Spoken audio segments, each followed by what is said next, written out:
Stay tuned to Kids Corner and set free from all tensions and worries.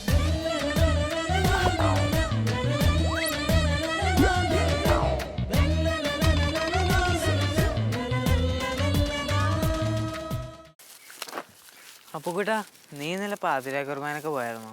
ആ പോയിരുന്നു. ഇപ്രാവശ്യം പള്ളിയിൽ ഉയർപ്പ് അവതരിപ്പിച്ചത് ഉണ്ടായിരുന്നോ? നല്ല രസമായിരുന്നു. പക്ഷെ പടക്കം പൊട്ടി. പക്ഷെ ശകലം പേടിച്ചു. ശകലമല്ല, നീ ശരിക്കും പേടിച്ചാണ്. നിന്റെ പേടി എനിക്ക് അറിയില്ലേ. ഈശോ മരിച്ചത് എന്തിനാണെന്ന് കഴിഞ്ഞ എപ്പിസോഡിൽ എനിക്ക് മനസ്സിലായി. പക്ഷേ ഈശോ എന്തിനാ ഉയർത്തെണീറ്റത്? Praise god. ഇന്നത്തെ കിഡ്സ് കോർണറിലേക്ക് എൻ്റെ എല്ലാ കൂട്ടുകാർക്കും സ്വാഗതം. നമ്മൾ കഴിഞ്ഞ ആഴ്ചയും സംസാരിച്ചത് ഈസ്റ്ററിനെ പറ്റി.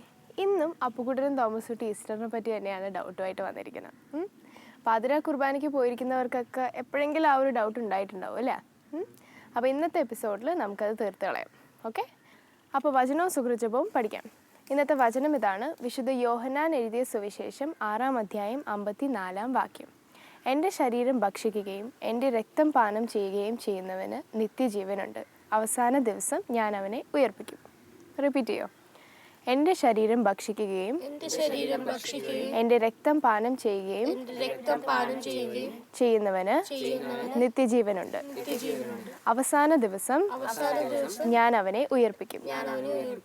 ഇനി സുകൃജപം. എൻ്റെ ഈശോയെ എൻ്റെ ദൈവമേ, എൻ്റെ ഈശോയെ എൻ്റെ ദൈവമേ. ഓക്കെ. അങ്കിളെ, എന്തിനാണ് ഈശോ ഉയർത്തെഴുന്നേറ്റത്? മോൻ്റെ ഈ ചോദ്യത്തിന് ഉത്തരം പൗലോസ്ലീഹ പറയുന്നുണ്ട്. ഈശോ ഉയർത്തെഴുന്നേറ്റില്ലായിരുന്നുവെങ്കിൽ നമ്മളുടെ വിശ്വാസം വ്യർത്ഥമായി പോകുമായിരുന്നു. നമ്മളുടെ വിശ്വാസത്തിൻ്റെ അടിത്തറയാണ് ഈശോൻ്റെ ഉത്ഥാനം എന്ന് പറയുന്നത്. കഴിഞ്ഞ എപ്പിസോഡിൽ നമ്മൾ ഈശോയുടെ പീഡാസഹനത്തെക്കുറിച്ച് കേട്ടു അല്ലേ? ഈശോ കുരിശിൽ മരിച്ചതിനെക്കുറിച്ചൊക്കെ നമ്മൾ ചിന്തിച്ചു. ഈശോ മരണത്തെ തോൽപ്പിച്ച് ഉയർത്തെഴുന്നേറ്റു. നമുക്ക് സ്വർഗത്തിൻ്റെ കവാടങ്ങൾ മലർക്കെ തുറന്നു തന്നു. സ്വർഗം നമുക്ക് സ്വന്തമായി ഈശോൻ്റെ ഉത്ഥാനത്തോടു കൂടി. ഇന്ന് ലോകത്തിൽ ഏറ്റവും കൊടും പാപിക്ക് പോലും ഇന്ന് പ്രത്യാശയോടുകൂടി ഈശോൻ്റെ കുരിശിലേക്ക് നോക്കാം. ഈശോൻ്റെ ഉദ്ധിതനായ ഈശോൻ്റെ മുഖത്തേക്ക് നോക്കാം. കാരണം കുരിശിൻ്റെ വഴി ചെല്ലുന്നത് പോലെ തന്നെ മറ്റൊരു കാര്യവും നമുക്ക് ക്രിസ്ത്യാനികളായ നമുക്ക് കത്തോലിക്കരായ നമ്മൾ ചെയ്യേണ്ട ഒരു കാര്യം ഉത്ഥാനത്തിൻ്റെ വഴികൾ. ക്രിസ്തു ഉയർത്തെഴുന്നേറ്റു, ഹല്ലേലൂയ, സദ്വാർത്തയാണത്. ഒരു ഉദാഹരണം ഞാൻ പറഞ്ഞുതരാം, നിങ്ങൾക്ക് മനസ്സിലാകാനായിട്ടൊരു ചെറിയ ഉദാഹരണം. മോൻ്റെ പേര് നോയൽ. ഞാൻ നോയലിന് ഒരു 10 ലക്ഷം രൂപ കടം തരണേ. സന്തോഷമായല്ലേ? നോയലിന് 10 ലക്ഷം രൂപ ഞാൻ കടം കൊടുക്കണേ. അപ്പോൾ ഇടക്കിടക്ക് നോയലിങ്ങനെ ഞാൻ പിന്നെ തരാം, നോയലൊട്ടും സാധിക്കില്ല അതെനിക്ക് തിരിച്ച് തരാനായിട്ട്. നോയലിൻ്റെ സാഹചര്യത്തിൽ സാധിക്കില്ല, തരാം. അപ്പോൾ ഞാനിങ്ങനെ പലപ്പോഴും നീ എൻ്റെ കടക്കാരനാണ്, പാപം ചെയ്യുന്നതിന് പാപത്തിന് അടിമയെന്ന് പറഞ്ഞ പോലെ നീ എൻ്റെ അടിമയായിട്ട് നിൽക്കണാണ്, 10 ലക്ഷം രൂപ നീ എനിക്ക് കടക്കാരനാണ്. അങ്ങനെ നിൽക്കുമ്പോൾ പതുക്കെ നോയൽ അറിയുന്നില്ല, അന്ന എന്നല്ലേ പേര്, അന്ന വന്നിട്ട് എനിക്ക് നീ തരാനുള്ള 10 ലക്ഷം രൂപ കൊണ്ടുവന്ന് തരിക. നോയൽ തരാനായിട്ടുള്ള 10 ലക്ഷം രൂപ എനിക്ക് കൊണ്ടുവന്ന് തന്നിട്ട് അന്ന തിരിച്ചു പോവുക. അപ്പോൾ അന്ന ഈ 10 ലക്ഷം രൂപ തന്ന് തിരിച്ചു പോകുന്ന വഴിക്ക് അന്ന മരിച്ചു പോവുകയാണ്. ഒരു ആക്സിഡൻറ്റിലോ എന്തോ ആയിട്ട് അന്ന മരിച്ചു പോകുന്നു. ഈ മരിച്ചുപോയ കാര്യവും അന്ന 10 ലക്ഷം രൂപ എനിക്കിവൻ്റെ കടം വീട്ടിയെന്നുള്ള കാര്യമോ നോയൽ അറിയുന്നില്ല. നോയൽ പതുക്കെ എന്നെ കാണുമ്പോഴൊക്കെ എൻ്റെ അടുത്ത് പറയും, ഞാൻ തരാട്ടോ 10 ലക്ഷം രൂപ. പക്ഷെ എനിക്കറിയാം ഇങ്ങനെ കടം വീട്ടിയ കാര്യം. പക്ഷെ ഞാനത് മറച്ചു വെക്കണാണ്. പോരണിടത്തോളം പോരട്ടെ എന്നുള്ള രീതിയിൽ നീ തന്നാൽ മതി എന്നൊക്കെ പറഞ്ഞ് ഞാനിങ്ങനെ നിന്നെ പറഞ്ഞിങ്ങനെ പറയുന്നുണ്ട്. 3 ദിവസം കഴിയുമ്പോഴത്തേക്കും അന്ന ഉയർത്തെഴുന്നേൽക്കണേ. ഉയർത്തെഴുന്നേറ്റ് നിൻ്റെ അടുത്തൊന്ന് പറഞ്ഞേ, നീ കൊടുക്കുവാനായിട്ടുള്ള കട ഞാൻ വീട്ടിൽ കഴിഞ്ഞു. ഈ സത്യം നീ അറിയുന്നു. അന്ന ഉയർത്തെഴുന്നേറ്റു, എൻ്റെ കടങ്ങളെല്ലാം എനിക്ക് വീട്ടിൽ തന്നു. ഇതാണ് മക്കളെ ഉത്ഥാനത്തിൻ്റെ വലിയ രഹസ്യം. നമ്മളുടെ മേലുണ്ടായിരുന്ന സകല പാപകടങ്ങളും ഈശോ കൊടുത്തു വീട്ടി മരണത്തെ തോൽപ്പിച്ച് ഈശോൻ്റെ മരണത്തോടു കൂടി മരണം പോലും മരിച്ചുപോയി. നല്ല സത്യം. അങ്ങനെ നമ്മുടെ പാപങ്ങളെല്ലാം ഈശോ കൊടുത്തു വീട്ടി കഴിഞ്ഞു. അപ്പോൾ നമ്മൾ ആ സത്യം തിരിച്ചറിഞ്ഞു കഴിഞ്ഞാൽ ഉദ്ധിതൻ്റെ കൂടെ നമ്മൾ ഉദ്ധിതൻ്റെ കൂടെ നിൽക്കേണ്ടവരാണ്, വിജയം വരിച്ചവരാണ്. സാത്താനെ നമ്മൾ വിജയം വരിച്ച മക്കളാണ് നമ്മൾ ഓരോരുത്തരും. നിങ്ങൾ ATM കാർഡ് കണ്ടിട്ടില്ലേ? നമ്മൾ ഓരോ കുമ്പസാരത്തിലും ചെയ്യുന്നത് എന്താണ്? വളരെ നല്ലപോലെ ഒരുങ്ങി അനുതാപത്തോടു കൂടി നമ്മൾ കുമ്പസാരിക്കുമ്പോൾ ഈ ATM കാർഡിട്ട് നമ്മൾ കാശ് വിഡ്രോ ചെയ്യുന്നത് പോലെ, കാര്യം ഈശോൻ്റെ പീഡാനുഭവവും ഉത്ഥാനവും വഴി നമ്മൾക്ക് വേണ്ടുന്ന സകല കൃപകളും ഡെപ്പോസിറ്റ് ചെയ്തിരിക്കുക, നമ്മുടെ പേരിൽ ഡെപ്പോസിറ്റ് ചെയ്തിരിക്കുക. അപ്പോൾ നമ്മൾ ഓരോ കുമ്പസാരത്തിലും അനുദപിച്ച് കുമ്പസാരിക്കുമ്പോൾ നമ്മൾ ATM കാർഡിട്ട് 10,000 എടുക്കുന്നു, 50,000 എടുക്കുന്നു. ഇതേപോലെ നമുക്ക് കൃപകൾ നമുക്ക് കിട്ടുകയാണ്. ഈ ഒരു സത്യം നമ്മൾ മനസ്സിലാക്കണം. അതേപോലെ ഒരുങ്ങി നമ്മുടെ പാപങ്ങളൊക്കെ ഏറ്റുപറഞ്ഞ് കുമ്പസാരക്കൂട്ടിൽ ഏറ്റുപറയുമ്പോൾ നമുക്ക് ദൈവത്തിൻ്റെ ഈശോയുടെ കൃപകൾ നമുക്ക് സമൃദ്ധമായിട്ട് കിട്ടുകയാണ്. അപ്പോൾ നമ്മളുടെ സഭ എന്ന് പറഞ്ഞാൽ കത്തോലിക്ക സഭയെ വിജയം വരിച്ച സഭയാണ്. ഈ സഭയോടൊപ്പം, ഈ ഉദ്ധിതനായ കർത്താവിനോടൊപ്പം നമ്മൾ നീങ്ങേണ്ടത്. ലോകത്തിലുള്ള എല്ലാവർക്കും വേണ്ടി ഈശോ കുരിശിൽ മരിച്ചു, എല്ലാ പാപകടങ്ങളും വീട്ടി നമ്മളെ സ്വന്തമാക്കിയൊരു കർത്താവാണ് നമുക്കുള്ളത്. ഇതുമാത്രം ഭാഗ്യമുള്ള മക്കളാണ് നമ്മൾ. ഇത് നമ്മളിൽ നിന്ന് മറച്ചു വെക്കുക എന്നുള്ളതാണ് സാത്താൻ്റെ വലിയൊരു ദൗത്യം. ഇത് നമ്മൾ തിരിച്ചറിഞ്ഞ് നമ്മൾ ഈശോൻ്റെ ഉദ്ധിതനായ കർത്താവിൻ്റെ മക്കളായിട്ട് നമ്മൾ ജീവിക്കണം. അങ്കിള്, ഉയർത്തിട്ട് ഈശോ നമ്മളോട് എന്താ ആവശ്യപ്പെടുന്നത്? ഉദ്ധിതനായ ഈശോ നമ്മളോട് ആവശ്യപ്പെടുന്നത് ഈ ഒരു സത്യം ലോകം മുഴുവൻ അറിയിക്കുക എന്നുള്ള ഒരു ക്രിസ്ത്യാനിയുടെ ഏറ്റവും വലിയ ദൗത്യം അതാണ്, അല്ലേ? ഈ ഒരു സത്യം സകലരെയും അറിയിക്കുക. സത്യം, നിങ്ങൾ സത്യം അറിയുകയും ആ സത്യം നിങ്ങളെ സ്വതന്ത്രരാക്കുകയും ചെയ്യുമെന്നാണ് പറയുന്നത്. അപ്പം എന്താണ് സത്യം? ഇന്ന് നമ്മൾ ശരിക്കും കബളിക്കപ്പെട്ടുകൊണ്ടിരിക്കുകയാണ്. പലവരും ഈ സത്യം അറിയുന്നില്ല, അല്ലേ? സാത്താൻ ഈ സത്യം പലരിൽ നിന്നും അവനിത് മറച്ചു വെക്കണം. ഈശോ നിങ്ങൾക്ക് വേണ്ടി മരിച്ചു, അവൻ ഉയർത്തെഴുന്നേറ്റു. നിങ്ങൾ നിരാശയിൽ കഴിയേണ്ടവരല്ല, പ്രത്യാശയുടെ മക്കളായിട്ട് നിങ്ങൾ മാറണം.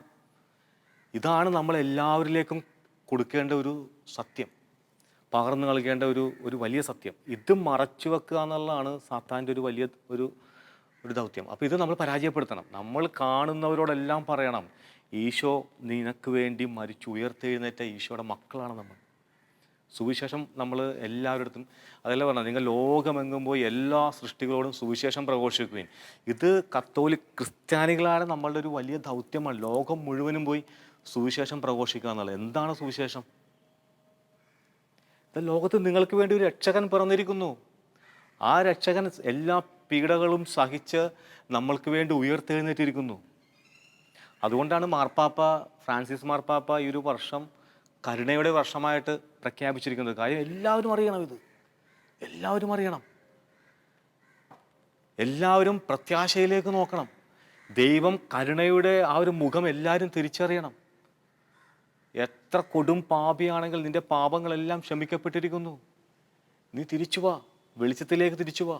എല്ലാവരോടും നമ്മൾ വിളിച്ചു പറയണം, ക്രിസ്തു ഉയർത്തെഴുന്നേറ്റിരിക്കുന്നു. ഈ ഉദ്ധിതൻ്റെ ഈ സദ്വാർത്ത ലോകം മുഴുവൻ നമ്മൾ പറയുക എന്നുള്ളതാണ് ഉയർത്തെഴുന്നേറ്റ ക്രിസ്തു നമ്മളോട് ആവശ്യപ്പെടുന്നത്.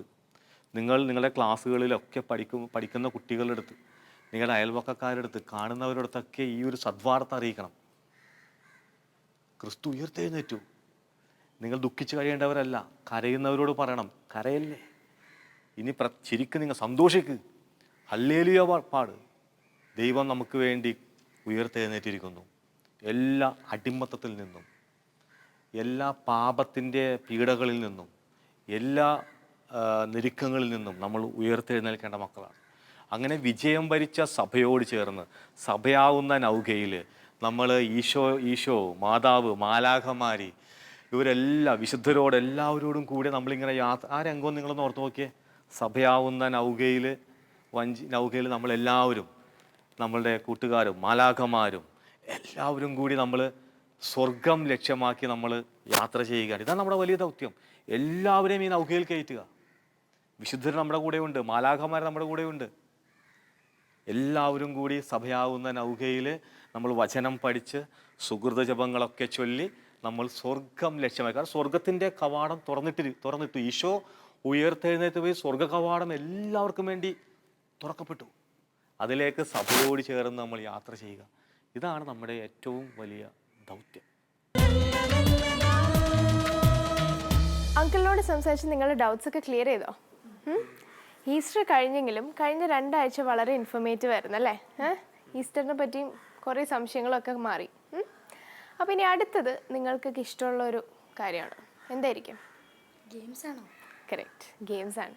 ഈ ഹോളിഡേയ്സിന് നിങ്ങൾക്ക് കുറച്ച് യൂസ്ഫുൾ ആയിരിക്കും അല്ലേ? അപ്പോൾ നമുക്ക് വേഗം വചനവും സുഗർജോബയും ഏറ്റു പറഞ്ഞിട്ട് ഗെയിംസിലേക്ക് പോകാം. ഓക്കെ. വിശുദ്ധ യോഹന്നാൻ എഴുതിയ സുവിശേഷം 6-ാം അധ്യായം 54-ാം വാക്യം. എൻ്റെ ശരീരം ഭക്ഷിക്കുകയും എൻ്റെ രക്തം പാനം ചെയ്യുകയും ചെയ്യുന്നവന് നിത്യജീവനുണ്ട്. അവസാന ദിവസം ഞാൻ അവനെ ഉയർപ്പിക്കും.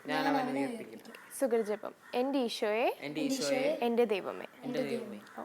ഓക്കെ, നമ്മൾ ഇന്ന് കളിക്കാൻ പോകുന്ന കളിക്ക് 2 പേര് ആവശ്യമുണ്ട്. അപ്പോൾ 2 പേരൊന്ന് ഫ്രണ്ടിലോട്ട് നിൽക്കുമോ? ഓക്കെ, നിങ്ങളുടെ കയ്യിൽ ഇതാ ഇപ്പോൾ പഴം തന്നിട്ടുണ്ട്. ഗെയിം എന്താണെന്ന് വെച്ചാൽ നിങ്ങളിതാ ഈ കൈ വളയ്ക്കാണ്ട്, 2 കൈ വളയ്ക്കരുത്, വളയ്ക്കാണ്ട് ഈ പഴം പൊളിച്ച് തിന്നാൻ നോക്കണം. ഓക്കെ, തുടങ്ങിക്കോ.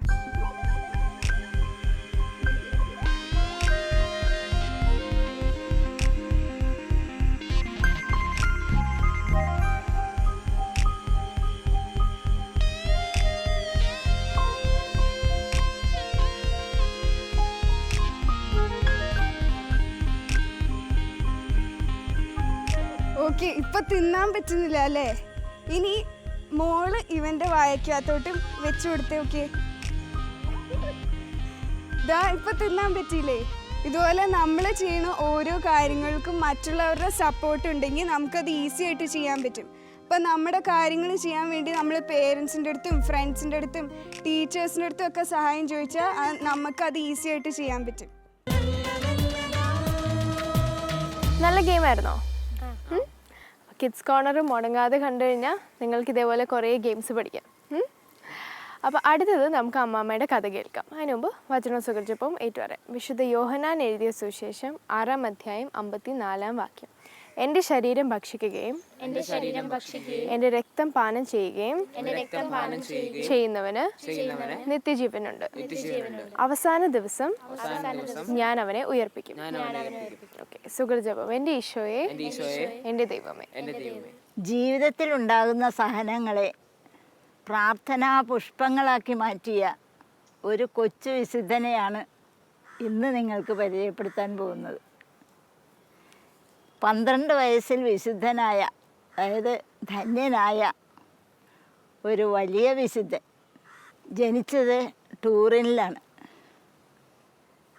1967 ജനിച്ചത്. മാതാപിതാക്കൾ നല്ല ദൈവവിശ്വാസമുള്ളവരും ദൈവഭക്തരും അതേസമയം തന്നെ മറ്റുള്ളവരെ സ്നേഹിച്ചും ആദരിച്ചും ഒക്കെ ജീവിക്കുന്ന നല്ല മനുഷ്യരായിരുന്നു. ചെറുപ്പം മുതലേ ഈ വിശുദ്ധൻ, അതായത് സിൽവിയോ ഡിസാഗ്ന എന്നാണ് ഈ വിശുദ്ധൻ്റെ പേര്. സിൽവിയോ ഡിസാഗ്ന. നിങ്ങളാരും കേട്ടിട്ടുണ്ടെന്ന് തോന്നണില്ല. അതായത് ഈ 2014 നമ്മുടെ പരിശുദ്ധ പിതാവ് ഫ്രാൻസിസ് പാപ്പ ധന്യനായിട്ട് പ്രഖ്യാപിച്ചത്. അപ്പോൾ വളരെ കുറച്ച് നാളുകളേ ആയിട്ടുള്ളൂ.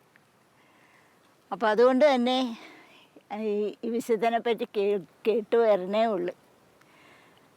വളരെ ചെറുപ്പത്തിലെ തന്നെ ഈശോയുമായിട്ട് വളരെ സ്നേഹബന്ധം പുലർത്തിയിരുന്ന ഒരു വിശുദ്ധനാണ് ആര്? സിൽവിയോ ഡിസാഗ്ന. നിങ്ങളെ പേര് പഠിപ്പിക്കുകയാണ് ഞാൻ. സിൽവിയോ ഡിസാഗ്ന. ചെറുപ്പം മുതൽ തന്നെ ഈശോയെക്കുറിച്ച് കേൾക്കാൻ വലിയ ആഗ്രഹമായിരുന്നു.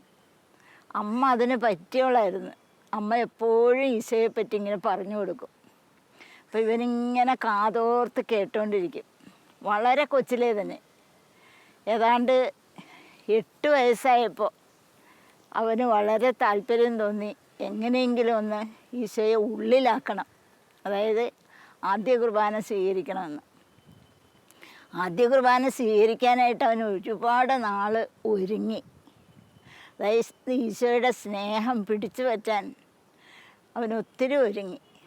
അതായത് അമ്മ ഈ ഈശോനെ പറ്റി പറയുമ്പോഴൊക്കെ ഇവൻ്റെ മനസ്സിങ്ങനെ തുടിച്ചു നിൽക്കും. എന്നിട്ട് ഇവനെ എങ്ങനെയും ഈശോയെ ഉള്ളിലാക്കണം, അതായത് ആദ്യ കുർബാന സ്വീകരിക്കണം. അങ്ങനെ 8 വയസ്സിൽ ആദ്യ കുർബാന സ്വീകരിച്ച്. ആദ്യ കുർബാന സ്വീകരിച്ച് കഴിഞ്ഞപ്പോൾ ഈശോയുമായിട്ടുള്ള ആ സ്നേഹബന്ധം ഒന്നുകൂടി ആഴപ്പെട്ട്. എപ്പോഴും ഈശോയുമായിട്ട് സംസാരിക്കുമായിരുന്നു. ഇങ്ങനെ ഇരിക്കുമ്പോൾ ഒരു ദിവസം ഇവനൊരു കാലുവേദന എന്ന് പറയുമ്പോൾ ശക്തമായ വേദന. എന്നെ ഹോസ്പിറ്റലിൽ കൊണ്ടുപോയി, അവിടെ അഡ്മിറ്റാക്കി. എല്ലാ പരിശോധനയും കഴിച്ച് വന്നപ്പോൾ ഇവന് എന്താണ്, ഒരു മാരകമായ രോഗമാണ്. അതായത് ബോൺ ക്യാൻസർ. ബോൺ ക്യാൻസർ എന്ന് പറഞ്ഞാൽ ശക്തമായ വേദനയായിരിക്കും. അപ്പോൾ ഈ വേദന സഹിക്കുക എന്നുള്ളത് ഇവനെ സംബന്ധിച്ചിടത്തോളം അതൊരു അനുഗ്രഹമായിട്ടാണ് ഇവൻ മാറ്റിയത്. അതായത് ഇവന് ആഗ്രഹം ഉണ്ടായിരുന്നു രോഗസൗഖ്യപ്പെടണമെന്ന്. പക്ഷേ ഇവൻ ഈശോയോട് ചോദിച്ച്, ഈശോയെ ഞാൻ എങ്ങനെ വേണം, എന്താണെങ്കിലും അങ്ങയുടെ ഇഷ്ടം നിറവേറിയാൽ മതി, ഞാൻ അതാണ് ആഗ്രഹിക്കുന്നത് എന്ന് പറഞ്ഞുകൊണ്ട് ഇവൻ എല്ലാം സഹിക്കുകയായിരുന്നു. സഹനം മുഴുവനും ഈശോയുടെ ആ സഹനത്തോട് ചേർത്ത് വെച്ചുകൊണ്ടാണ് സഹിച്ചത്. അപ്പോൾ അവനതൊരു ബുദ്ധിമുട്ടായിട്ട് തോന്നിയില്ല. എപ്പോഴും നല്ല ചിരിച്ച മുഖം. ഒരു പ്രാവശ്യം ആരെങ്കിലും കണ്ടാൽ പിന്നെ അവനെ ഒരിക്കലും ആരും മറക്കില്ല. അത്രമാത്രം മനുഷ്യരെ സ്നേഹിച്ച് ഈശോയുടെ സ്നേഹം മുഴുവനും മറ്റുള്ളവർക്ക് കൊടുക്കുക എന്നുള്ളതാണ് ഇവൻ്റെ ഏറ്റവും വലിയ ആഗ്രഹം. അപ്പോൾ സ്കൂളിലാണെങ്കിലും അതുപോലെ തന്നെ നാട്ടിലുള്ള മറ്റു മനുഷ്യരിലാണെങ്കിലും ഇവൻ്റെ ഫ്രണ്ട്സിലാണെങ്കിലും മാതാപിതാക്കൾ, സഹോദരൻ, എല്ലാവരിലും ഇവൻ സ്നേഹം ഇങ്ങനെ ചൊരിഞ്ഞു കൊടുക്കുമായിരുന്നു. ഇവൻ്റെ ഇത്രമാത്രം സഹനം ഉണ്ടെങ്കിലും അതൊന്നും മുഖത്ത് നോക്കിയാലും മനസ്സിലാവില്ല. എപ്പോഴും നല്ല ചിരിച്ച മുഖമാണ്. അങ്ങനെ മുന്നോട്ട് പോയി. അപ്പോൾ ഒരു ദിവസം വേദന സഹിക്കുക വയ്യാതെയായി. അപ്പോൾ ഇവൻ്റെ ആദ്യ കുർബാന സ്വീകരണം കഴിഞ്ഞിട്ട് സ്ഥൈര്യലേപനം കഴിഞ്ഞിട്ടില്ലല്ലോ. അപ്പോൾ ഇവന് നടക്കാനൊന്നും പാടില്ല. വീൽ ചെയറിലാണ് പള്ളിയിലൊക്കെ പോണത്. അത് എപ്പോഴും കൊണ്ടുപോകാൻ പറ്റിയില്ല. അങ്ങനെ ഒരു ദിവസം ഇവന് ഒരുപാട് ആഗ്രഹം സ്ഥൈര്യലേപനം കിട്ടണമെന്ന്. അങ്ങനെ അത് അച്ഛന്മാരോടും എല്ലാവരോടും പറഞ്ഞ് മെത്രാൻ അത് അനുവദിച്ച് ഇവന് സ്ഥൈര്യലേപനം കൊടുത്തു. അപ്പോൾ ഈശോയുടെ സ്വന്തമായിട്ട് മാറി. അതായത് പരിശുദ്ധാത്മാവിൻ്റെ ഫലങ്ങളും ദാനങ്ങളും വരങ്ങളും കൊണ്ട് നിറഞ്ഞൊരു വ്യക്തിയായിട്ട് മാറി. ആരാണ് ഈ 12 വയസ്സുകാരൻ കേട്ടോ? നിങ്ങളുടെയൊക്കെ പ്രായമുള്ള ഒരു കൊച്ചു വിശുദ്ധനെ കുറിച്ചാണ് നിങ്ങൾ കേൾക്കുന്നത്. അപ്പോൾ ഈ വിശുദ്ധനെ അനുകരിക്കാൻ നിങ്ങൾ ശ്രമിക്കണം കേട്ടോ. അല്ലാതെ വെറുതെ കേട്ടാൽ മാത്രം പോരാ, ഇതൊക്കെ അനുകരിക്കാനായിട്ട് ശ്രമിക്കണം. അപ്പോൾ ഈ വിശുദ്ധൻ്റെ ഈ കാല് വേദന കൊണ്ട് സഹിക്കാൻ വയ്യാതെയായപ്പോൾ ഇവർ ഫ്രാൻസിലേക്ക്, ടൂറിനിൽ നിന്ന് ഫ്രാൻസിലേക്ക് കൊണ്ടുപോയി കുറച്ചുകൂടി നല്ല ചികിത്സ കിട്ടാൻ വേണ്ടി. അവിടെ ചെന്ന് ഫ്രാൻസിൽ ചെന്ന് ഒരു ഹോസ്പിറ്റലിൽ അഡ്മിറ്റ് ചെയ്ത് വേദനയ്ക്കൊന്നും ഒരു കുറവുമില്ലെന്ന് തന്നെയല്ല, കൂടുതലായി വേദന. അപ്പോൾ ഇവൻ എന്താ ചെയ്യണമെന്നാ, ഈ വേദന മുഴുവൻ അടുത്ത് കിടക്കുന്ന ഒരു രോഗി ഭയങ്കര കരച്ചിലും ബഹളവും, അയാൾ ഭയങ്കര പരാതിയാണ് പറയണത്. ദൈവത്തെ പഴിക്കുകയാണ് ചെയ്യണത്. സിൽവിയയുടെ വേദന മുഴുവനും ഈ മനുഷ്യന് വേണ്ടി കാഴ്ചവെച്ച് അയാൾ സൗഖ്യം പ്രാപിച്ച്. അങ്ങനെ എപ്പോഴും ഇങ്ങനെ മറ്റുള്ളവർക്ക് വേണ്ടി പ്രാർത്ഥിക്കാൻ, അതുപോലെ ഇവൻ്റെ ഈ സഹനം മുഴുവനും മറ്റുള്ളവർക്ക് വേണ്ടി, അതായത് പാപികളുടെ മാനസാന്തരത്തിന് വേണ്ടി, മിഷണറികൾക്ക് വേണ്ടി, വൈദികർക്ക് വേണ്ടി, സന്യസ്തർക്ക് വേണ്ടി ഒക്കെ ഇവനിങ്ങനെ മാതാവിനോടും കൊന്തയില്ലൊക്കെ പ്രാർത്ഥിച്ചാണ് സമയം ചെലവഴിക്കുന്നത്. ആർക്കും ഇവനൊരു വേദന ഉണ്ടെന്ന് തോന്നാറില്ല. എന്താണെന്ന് വെച്ചാൽ അത്രയും നല്ല മുഖസൗന്ദര്യവും എല്ലാം കൊണ്ട് ഈ മറ്റുള്ളവരെ ആകർഷിക്കത്തക്ക വിധത്തിലാണ് ഇവൻ്റെ പെരുമാറ്റം. അങ്ങനെ ആർക്കും ഒരു ബുദ്ധിമുട്ട് തോന്നാറില്ല ഇവനെ കൊണ്ട്. മാതാപിതാക്കൾക്കാണ് വേദന മുഴുവനും, അവരുടെ മനസ്സിലാണ്, ഹൃദയത്തിലാണ് വേദന മുഴുവനും. ഇവൻ്റെ വേദന മുഴുവനും അവരാണ് എടുക്കുന്നത്. ഇങ്ങനെ ഇരിക്കുമ്പോൾ അപ്പനോടും അമ്മയോടും ഇവൻ പറഞ്ഞ്, സ്വർഗത്തിൽ എനിക്ക് സ്ഥലം ഒരുക്കി, അതാണ് എൻ്റെ സന്തോഷം, അതിനു വേണ്ടിയാണ് ഞാൻ ഈ സഹിക്കുന്നത് മുഴുവനും. എൻ്റെ സന്തോഷം അവിടെയാണ്, അതായത് ഇവിടെ സ്വർഗത്തിൽ, അതിനു വേണ്ടിയാണ് ഞാൻ ഈ സഹിക്കണത്. നമ്മളെല്ലാവരും സ്വർഗത്തിൽ പോകണം. അതിനു വേണ്ടിയാണ് ഞാൻ ഈ സഹിക്കണത് എന്ന് ആവർത്തിച്ച് അവൻ പറയുമായിരുന്നു. തന്നെയുമല്ല, ഇവൻ്റെ സഹനം കൊണ്ട് ദൈവത്തോട് കൂടുതൽ അടുക്കുകയാണ് ചെയ്തിട്ടുള്ളത്. എപ്പോഴും ഈ ചിരിച്ച മുഖം കാണിക്കുന്നത് തന്നെ അതുകൊണ്ടാണ്. സിൽവിയയുടെ സഹനം ഓരോ ദിവസം ചെല്ലുന്തോറും കൂടിക്കൂടി വന്ന് അവൻ്റെ കാലൊടിഞ്ഞ് ചെവിയുടെ കേൾവി കുറഞ്ഞ് സംസാരശക്തി കുറഞ്ഞ് അതുപോലെ തന്നെ കണ്ണിൻ്റെ കാഴ്ച മങ്ങി. അപ്പോൾ അവസാന സമയത്തോടടുത്തുകൊണ്ടിരിക്കുകയാണ്. അപ്പോൾ ഇവന് ഒരേ ഒരു നിർബന്ധമേ ഉള്ളൂ, എല്ലാ ദിവസവും ദിവ്യകാരുണ്യം അവന് കിട്ടണം. അതിനുവേണ്ടി ഒത്തിരി പ്രാർത്ഥിക്കുകയും ചെയ്യുമായിരുന്നു. അതിനുവേണ്ടി ആ ഇടവക വികാരിയച്ഛൻ തന്നെ അതിന് മുൻകൈ എടുത്ത് എല്ലാ ദിവസവും ഇവന് ദിവ്യകാരുണ്യം കൊണ്ടുവന്ന് കൊടുക്കുമായിരുന്നു. അപ്പോൾ അതിലങ്ങനെ സന്തോഷിച്ച്, പക്ഷെ പ്രാർത്ഥന അവനൊരിത്തിരി സമയം പോലും വെറുതെ പാഴാക്കാതെ പ്രാർത്ഥനയിൽ മുഴുകി ജീവിച്ച് 1979 മരിച്ച് 2014 നമ്മുടെ മാർപ്പാപ്പ ഫ്രാൻസിസ് പാപ്പ ധന്യപദവിയിലേക്ക് അവനെ ഉയർത്തി. Praise the Lord.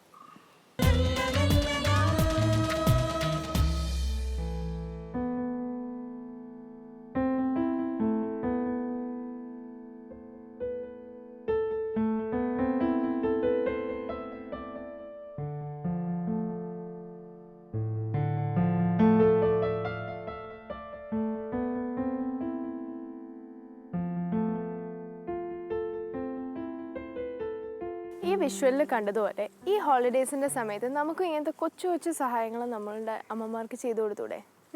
അവർക്ക് എന്ത് സന്തോഷമായിരിക്കും. അപ്പോൾ ചെയ്യോ? നമുക്കതൊന്ന് ശ്രമിക്കാം. ഓക്കെ, അപ്പോൾ ഇന്നത്തെ എപ്പിസോഡ് ഇവിടെ കഴിഞ്ഞു. നമുക്കൊന്നും കൂടെ വചനവും സുഖിച്ചപ്പം ഏറ്റുപറയാം. വിശുദ്ധ യോഹന്നാൻ എഴുതിയ സുവിശേഷം 6-ാം അധ്യായം 54-ാം വാക്യം. എൻ്റെ ശരീരം ഭക്ഷിക്കുകയും എൻ്റെ രക്തം പാനം ചെയ്യുകയും ചെയ്യുന്നവന് നിത്യജീവനുണ്ട്. അവസാന ദിവസം ഞാൻ അവനെ ഉയർപ്പിക്കും. ഓക്കെ, ഇനി സുഖിച്ചപ്പം എൻ്റെ ഈശോയെ, എൻ്റെ ദൈവമേ. ഓക്കെ, അപ്പോൾ ഇനി നെക്സ്റ്റ് വീക്ക് കാണാം. അതുവരേക്കും ബൈ.